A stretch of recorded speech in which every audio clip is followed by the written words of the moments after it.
Hello everyone, welcome to my class. இன்னைக்கு கிளாஸ்ல நாம பார்க்க போற topic The Tiger and the Deer, written by Sri Aurobindo.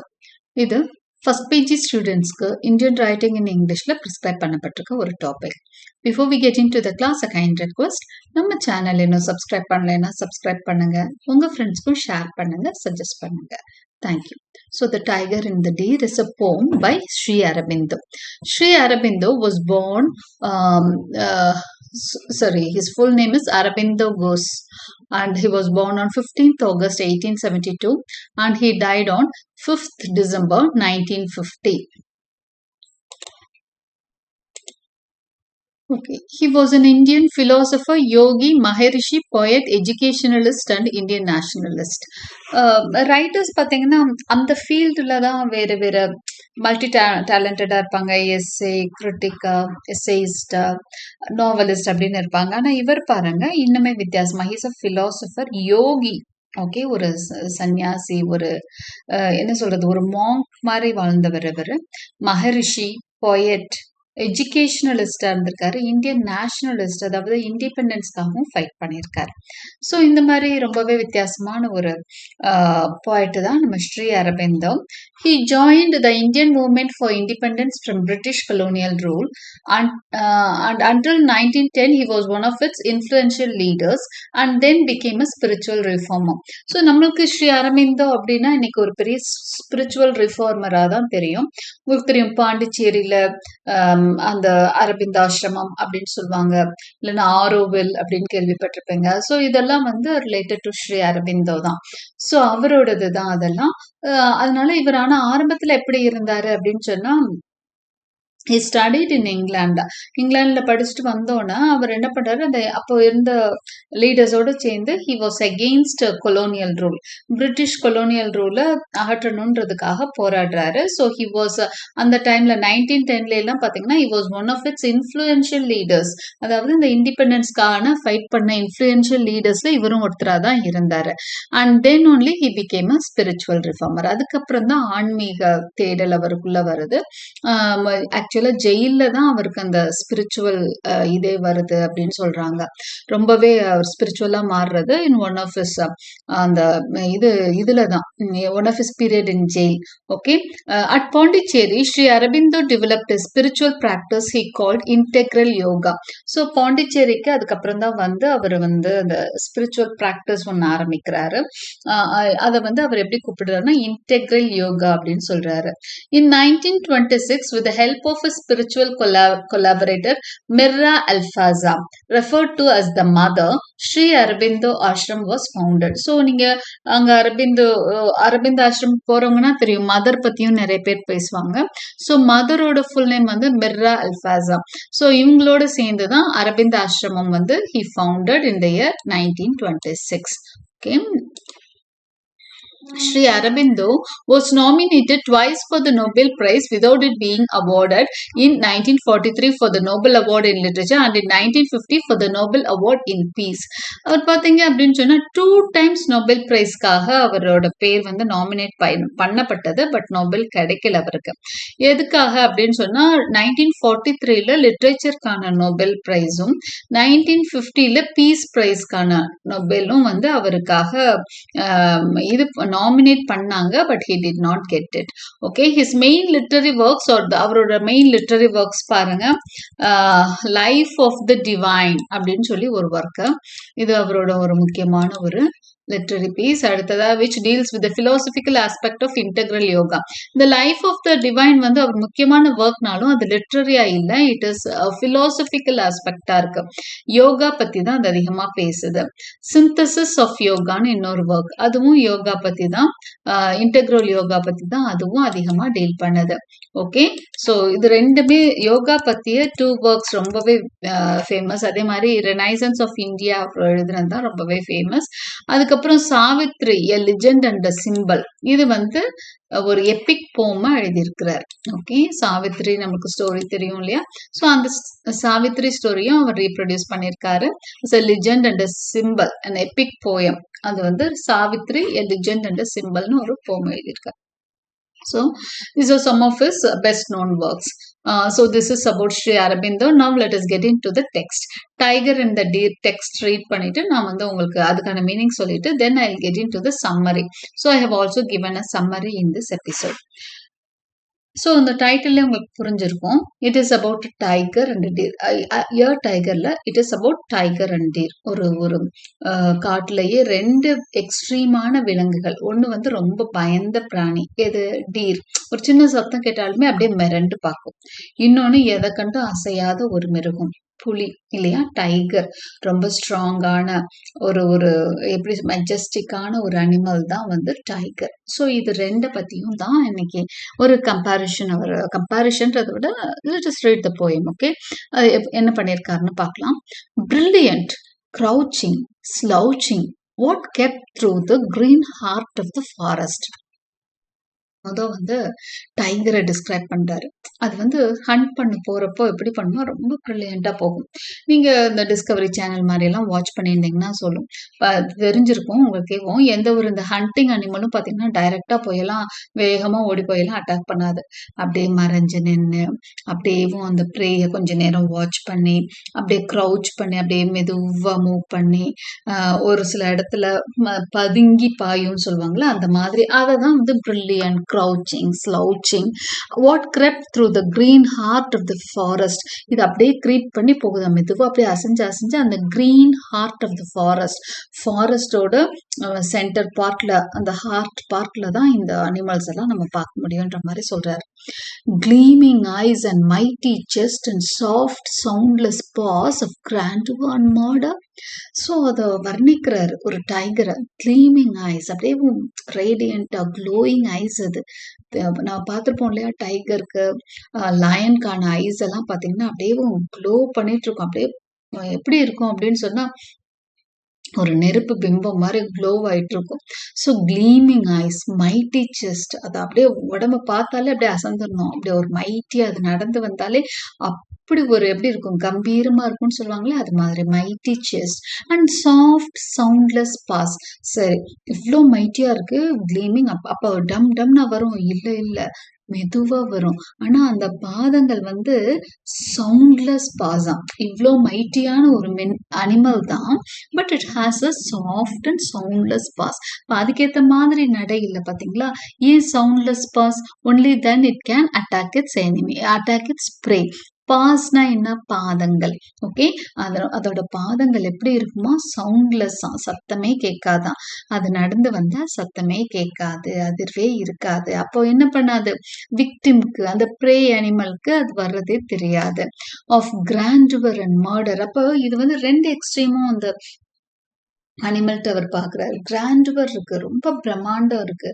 அதோட அழகு வந்து அவ்வளோ பிரம்மாண்டமா இருக்கும். ஒரு டைகரை பார்த்தா அப்படியே அப்படி ஒரு மெஜஸ்டிக்கா, அப்படியே அந்த கண்ணை பார்த்தா அப்படியே அப்படியே ஒரு மாதிரி நம்மளுக்கே ஒரு இதாகும், சிலிர்க்கும். அந்த மாதிரி ஒரு கிராண்டுவர் தான் அதை பார்க்குறப்ப இருக்கும். At the same time it is a murderer. Okay, அழகா கொல்லும். ஓகே, பதுங்கி பாஞ்சு கொன்னுரும் தன்னோட ப்ரேய. So it is animal of grandeur and murder. It has soft soundless paws. So இப்படிதான் அவர் டிஸ்கிரைப் பண்றாரு. The wind slipped through the leaves as if afraid lest its voice and the noise of its steps perturb the pitiless splendor.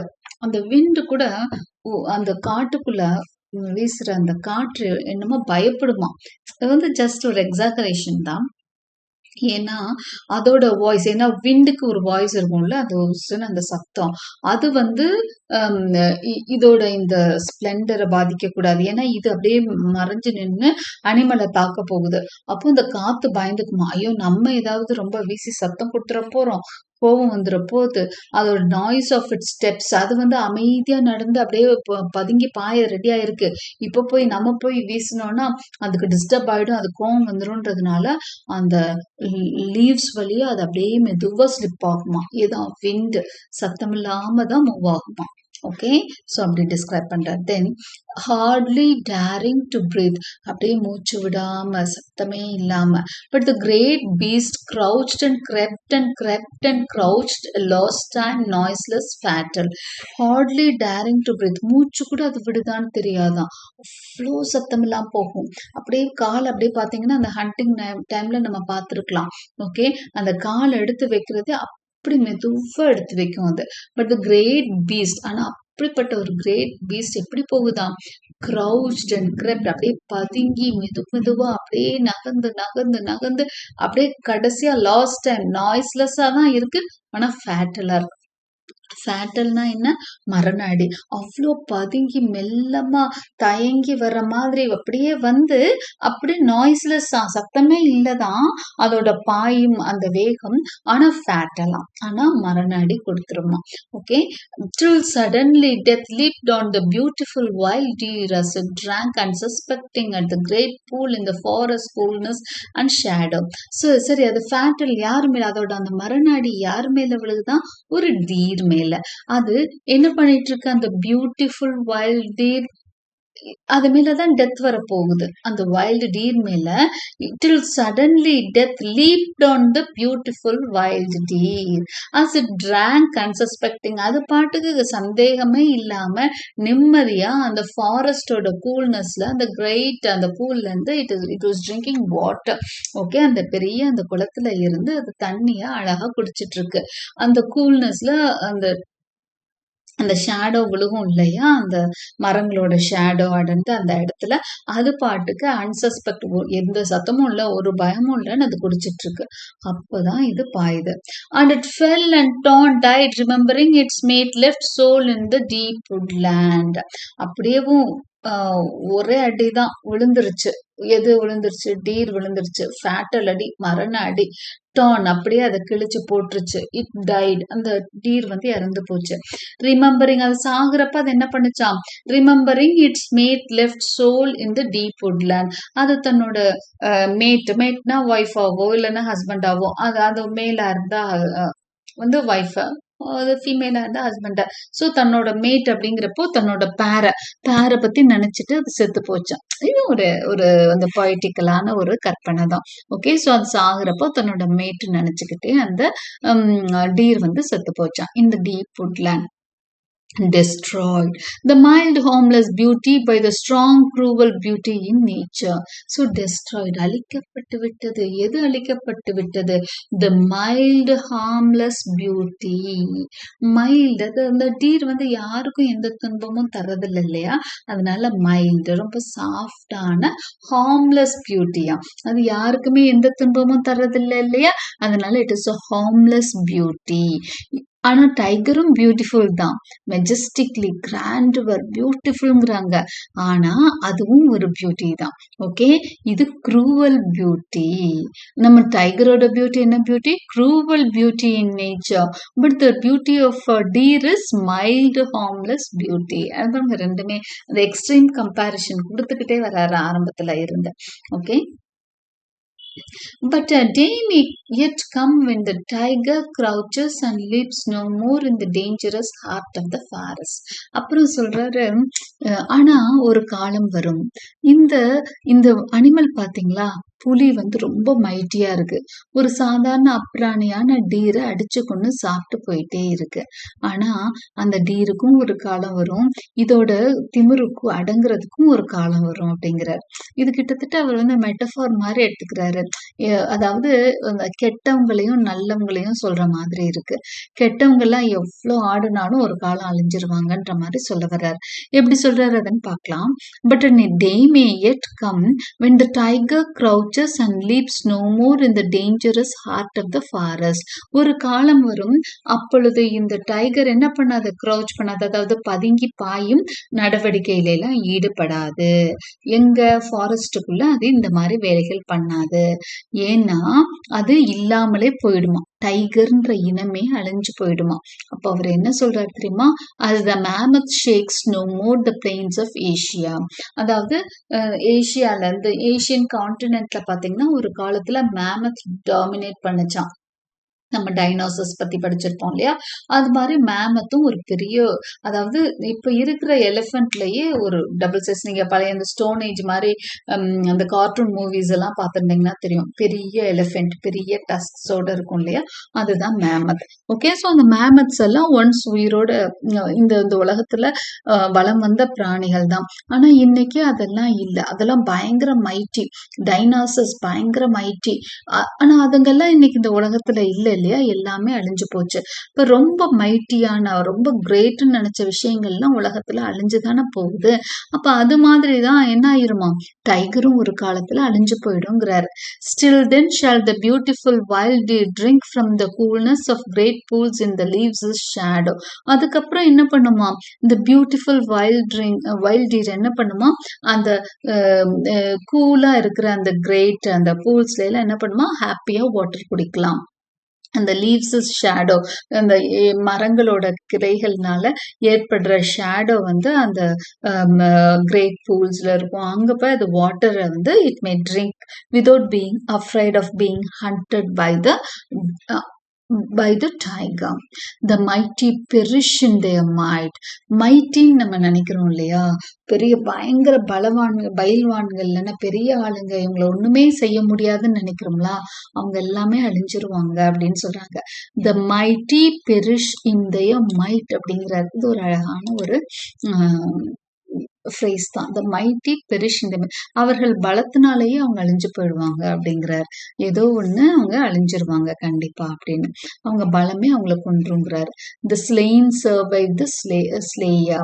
The slainனா இந்த இன்னைக்கு சாகப்பட்டு கிடக்குது இல்லையா இந்த deer வந்து survive it would survive தி ஸ்லேயர்னா என்ன அர்த்தம்னா, அந்த வீக்கா இருக்கிறவங்க வந்து வாழ்வாங்களாம், இந்த மைட்டின்னு நினைக்கிறவங்க அழிஞ்சு போயிருவாங்க, இந்த உலகத்துல இருக்க மாட்டாங்கன்னு சொல்றாரு. சோ இங்க வந்து ஒரு ஒரு ஒரு ப்ரொஃபவுண்டா ஒரு he is giving a declaration. நம்ம இன்னைக்கு பெரிய ஆளுங்கன்னு நினைக்கிறோம், இவங்க ரொம்ப அடக்குமுறை பண்றாங்க, ரொம்ப அநியாயம் பண்றோம்னு நினைக்கிறவங்க எல்லாமே அழிஞ்சிருவாங்க. நம்மளே வீக்கு நினைச்சிட்டு இருக்கோமா, இல்ல சாதாரண மக்கள் எப்பவுமே இருப்பாங்க, அவங்கதான் அழிஞ்சு போயிடுவாங்க அப்படிங்கிற மாதிரி ஒரு ஒரு ஒரு ஸ்டேட்மெண்ட் மாதிரி ஒரு டிக்ளரேஷன் மாதிரி கொடுத்து இந்த போமை அரவிந்தம் முடிச்சிருக்கிறார். Okay, now let us get into the summary and analysis of the poem. Introduction. Sri Aurobindo's poem, The Tiger and the Deer, explores the beauty and cruelty of nature. இப்போ nature இயற்கையில இருக்க அழகையும் வர்ணிக்குது, cruelty கொடூரத்தையும் வர்ணிக்குது இந்த poem. It shows the predator prey relationship. Predator ப்ரேனா என்னது, பிரிடேட்டர்னா ஹண்டிங் அனிமல், டைகர் மாதிரி அனிமல்ஸ் பிரிடேட்டர், ஹண்டர்ஸ் வந்து பிரிடேட்டர்னு சொல்லுவோம். ப்ரேங்கிறது என்ன, பலியாகும் மிருகங்கள் இருக்கு இல்லையா, அதெல்லாம் ப்ரே. ஸோ ப்ரிடேட்டர் ப்ரே ரிலேஷன்ஷிப்பை ரொம்ப அழகா இந்த போயம் வந்து சொல்லுது. And it reflects on the fall of the mighty and the survival of the weak. ஆனா கடைசியில என்ன சொல்ல வருது, மைட்டி வந்து அழிஞ்சிரும், வீக்கா இருக்குது பொழைச்சுக்கும் அப்படிங்கிற மாதிரி சொல்லி இந்த போமை முடிச்சிருக்காரு. Summary. The poem describes a tiger. So summary of the poem வந்து நம்ம திரும்ப இந்த பேராகிராஃப்ல நம்ம ஆல்ரெடி படிச்சதுதான், இந்த மைல்ட மீனிங் சொல்லிட்டு நான் போறேன். The poem describes a tiger stealthily hunting a deer in the forest. So இந்த poem வந்து ஒரு டைகர் அமைதியா, அதாவது ஸ்டெல்த்லினா திருட்டுத்தனமா ஒரு டீரை ஹண்ட் பண்றது, பதுங்கி பாயிறது தானே, அப்போ திருட்டுத்தனமா அந்த பதுங்கி பாயிற அந்த விஷயத்தை தான் இந்த poem வந்து சொல்லுது. The deer drinking peacefully is caught unaware and killed. இப்போ இந்த டீர் வந்து அமைதியா தான் குடிச்சிட்டு இருக்கு, ஆனா அதை எதிர்பாராத நேரத்துல அட்டாக் பண்ணி கொன்னுடுது புலி. The tiger's strength and beauty are contrasted with the deer's innocence. So ரெண்டையுமே கம்பேர் பண்றாரு இல்லையா, கான்ட்ராஸ்ட் பண்ணி பேசுவாரு. டைகரோட மெஜஸ்டி, டைகரோட கிராண்டவர், அந்த டீர் வந்து ரொம்ப மைல்டா இருக்கும். Even then it is beauty, it is Innocent, ஏன்னா அதுக்கு ஆபத்து தெரியாம இருக்கு. The poet imagines a future where the tiger no longer exists like the extinct mammoth. அவர் அடுத்ததான் என்ன பண்றாரு, ஒரு ஃபியூச்சர் கண்டிப்பா இருக்கு, அந்த ஃபியூச்சர்ல டைகர் இருக்காது, அது வந்து எக்ஸ்டிங்க்ட் ஆயிருக்கும் மேமத் மாதிரி அப்படின்னு சொல்றாரு. The poet closes the poem with a profound prophecy which stands as an enduring declaration. So கடைசியா ஒரு enduring ஒரு everlasting declaration ஒன்னு கொடுக்கறாரு, ஒரு பெரிய thought, profound thought கொடுக்கறாரு. The mighty perish in their might, the slain survive the slayer. நான் சொன்னேன் இல்லையா, இந்த லைன்ஸ் ரொம்பவே நல்லா இருக்குன்ட்டு. The line conveys that the mighty will eventually perish. இந்த லைன் என்ன சொல்ல வருது, மைட்டியா இருக்கிறவங்க காலப்போக்கில் அழிஞ்சு போயிடுவாங்க. And those who harm others will meet the same fate. அதே மாதிரிதான் மத்தவங்களை துன்பம் கொடுக்குற எல்லாரும் அழிஞ்சிருவாங்க. நார்மலா harmless people survived, they would survive their perils. அதாவது அவங்களோட பிரச்சனைகளை தாண்டி வாழ்வாங்கன்ற மாதிரி தான் இந்த சம்மரி வந்து அமைஞ்சிருக்கு. Now let us get into the analysis of the poem. Nature's beauty and cruelty. The tiger is majestic yet deadly, while the deer is gentle and harmless. This shows the two sides of nature. அப்ப இயற்கையோட ரெண்டு பக்கத்தையும் அவர் வர்ணிச்சிருப்பாரு இல்லையா? Cruelty and grandeur of the tiger, the mildness and harmlessness of the and beauty of the wild deer, its beauty and its harshness. அப்போ இயற்கையோட பியூட்டியையும் வர்ணிக்கிறாரு, அதோட ஹார்ஷ்னஸையும் வர்ணிக்கிறாரு. ஏன்னா அந்த டைகர் அழகா இருந்தாலும் மர்டரர் அப்படின்னு சொல்றாரு. Predator and prey. The tiger's quiet, calculated movements highlight the tension of survival. அப்ப இப்படிதான் டைகர் மாதிரி கொயட்டா கால்குலேட் மூவ்மெண்ட் பண்ணுவாங்களாம் இந்த மெஜஸ்டிக்கா இருக்கிறவங்க எல்லாமே சர்வைவல்ல. The juxtaposition of grandeur and murder underscores the dual nature of the tiger. அப்போ dual nature டைகருக்கு வந்து ரெண்டு குணம் இருக்கு, கிராண்டுவரும் இருக்கு, மர்டர் பண்ற குணமும் இருக்கு, அழகும் இருக்கு, ஒரு மெஜஸ்டிக் ஒரு கம்பீரமும் இருக்கு, ஆனா கொலையாளியும் சொல்றாரு. ஓகே, ஏன்னா மெஜஸ்டிக்கும் டெட்லி அப்படின்னு ரெண்டு சொல்றாரு. The phrase beautiful wild deer evokes sympathy for the victim. அடுத்ததான் அந்த டீர் பத்தி சொல்றப்ப மைல்டு பியூட்டிஃபுல் வைல்டு டீர்னு சொல்லியிருப்பார். அது வந்து நம்மளுக்குள்ள ஒரு சிம்பத்தியை தான் உருவாக்கும் இந்த விக்டிம் மேல, அந்த டீர் மேல, அந்த ப்ரே மேல. Contrasting its innocence with the tiger's predatory nature. ரெண்டையும் கான்ட்ராஸ்ட் பண்றாரு. டீர் வந்து இன்னசென்டா இருக்கு, டைகர் பிரெடேட்டரி நேச்சரோட இருக்குன்னு சொல்லிட்டு. The deer's sudden death shows the vulnerability of the weak in the face of power. So டீரோட சடன் டெத் இருக்கு இல்லையா, அது திடீர்னு டக்குன்னு பாயுது, அது செத்து போகுது. அப்போ வீக் பீப்புள் வந்து பவர்ஃபுல்லான இந்த ஆளுங்க மத்தியில அவங்களுக்கு சர்வைவல் ரொம்ப கஷ்டமா இருக்கு இல்லையா, திடீர்னு என்ன பிரச்சனை வருதோ அவங்க அப்படியே ஒன்றும் இல்லாம துவண்டு போயிடுறாங்கல்ல, அதை சொல்ற மாதிரி இருக்கு. The deer's tragic death is intensified by the mention of its mate, adding an emotional dimension to the narrative. அடுத்ததான் என்ன பண்றாரு அப்படின்னு சொன்னா ஒரு இமோஷன் வேற கூட்டுறாரு, அது சாகுறப்போ தன்னோட மேட்டை நினைச்சுக்குது அப்படின்னு சொல்லிட்டு. நிறைய வீக் பீப்புள் வந்து தங்களுக்கு ஒரு பிரச்சனைன்னு வரப்போ, ஐயோ நம்ம குடும்பம் என்ன பிரச்சனையை சந்திக்க போதும், அவங்க சாகுற மாதிரியே வந்தாலும் அவங்களுக்கு கவலையெல்லாம், ஐயோ நம்ம குடும்பம் எப்படி வந்து சமாளிக்குமோ அப்படிங்கிற கவலையோட தான் செத்து போவாங்க இல்லையா. சோ அது மாதிரிதான் டியரோட டிராஜிக் டெத்லயும் ஒரு இமோஷனல் டைமென்ஷன் கொடுக்கிறாரு poet. The poem contrasts mild harmless beauty, அதாவது deer, with strong cruel beauty, the tiger, illustrating nature's inherent brutality. இப்ப இயற்கையிலேயே வந்து ஒரு brutality இருக்கத்தான் செய்யுது அப்படின்னு தான் இந்த poet இந்த மூலமா சொல்றாரு. The fall of the mighty.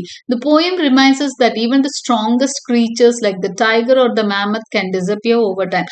ஆனாலும் ஒரு கடைசியில் ஒரு ஹோப் கொடுப்பாரு. அப்ப வீக்கானவங்களும் அப்படி அழிஞ்சு போகணுமானா இல்ல, ஏன்னா மைட்டியா இருக்கிறவங்க நிறைய பேர் வந்து காலப்போக்கில் அழிஞ்சு போயிடுவாங்க அப்படிங்கிற மாதிரி ஒரு ப்ரொஃபவுண்டான ஒரு டிக்ளரேஷன் கொடுத்திருப்பாரு.